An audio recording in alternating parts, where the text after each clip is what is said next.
Now we've got to look at their confessions. We all do wrong. We all do stuff wrong. We all make errors.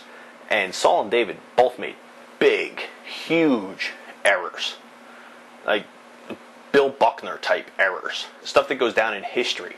And when it came to Saul's error, Saul was told to go out and destroy the Amalekites. Completely destroy the Amalekites and everything in their city. Well, they came back with sheep and goats and the best of the best. And when Samuel approached Saul about it, said, hey, you know what, I hear the sheep, I hear these animals over here, they were supposed to be destroyed, weren't they? What does Saul do? He goes and he blames his teammates. In 1 Samuel 15:15, it says, it's true that the army spared the best of the sheep, goats, and cattle, but they're going to sacrifice them to the Lord your God. We destroyed everything else. He says, no, don't worry, we destroyed everything else. We just kept the best of the best, and we're gonna sacrifice that to God. Well, that's not what he was commanded to do. He was told, destroy everything. That would be like you coming around third base and your coach puts up a stop sign, and it's a tie game, and you run through that stop sign, and you're trying to do something good. You're trying to score that winning run. You're trying to win the game, but your coach told you to stay. Your coach knows the situation better than you do as a base runner. Your coach knows that, hey, your number 3 or 4 hitter who tears this pitcher to pieces is waiting on deck. Stay at third, and he's going to drive you in with a line drive through the hole instead of getting thrown out at the plate. The coach knows best, so you got to listen to your coach. Saul's got to listen to his God, and he didn't. And when he didn't listen, he blamed somebody else. He said, hey, you know what? I pitched a great game, but my infield just couldn't throw a guy out all day. My outfielders were losing the ball in the sun. It wasn't my fault. It was these other guys did it. Then we look at David. David killed a guy. It's pretty bad. I'm not gonna lie. That's major. Killing somebody.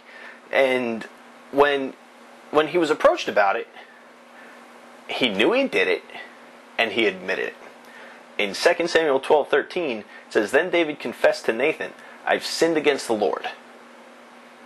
He didn't say, well, I did it, but, or, well, I didn't mean to, or, well, that's not really the case. He said, yes, I did it. I was wrong. That's like going out and saying, I pitched my best today. I did what I could do, but I couldn't hit my spots. Instead of saying the umpire was squeezing me, it was me. It's my fault. I was wrong. I did it. I take responsibility. So when it comes to your life, think of it in terms of your baseball career, your Christian life and your baseball career.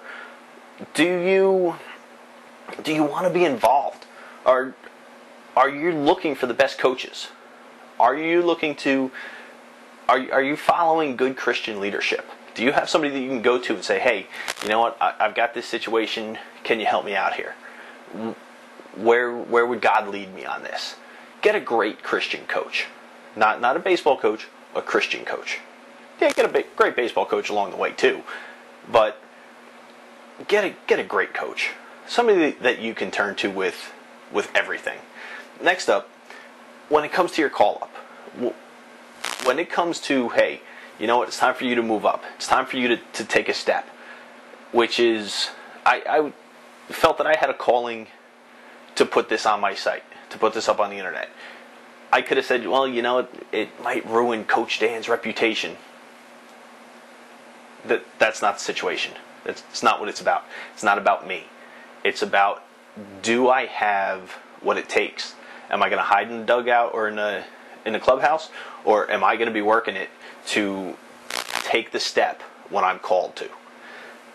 When it comes to my confidence, are you going to be the guy who says, you know what, I'm confident in my ability, God's with me, God's going to protect me, God's going to lead me?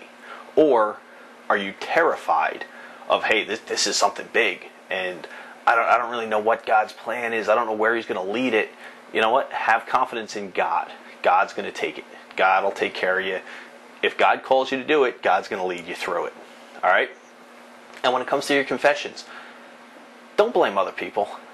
You are responsible for you. When it comes to your Christian life, take full responsibility. When you do something wrong, confess it to God. If you wrong somebody else, confess it to them. That'll give you that clear conscience. That'll have people looking at you like, hey, wait a minute, you're something special here.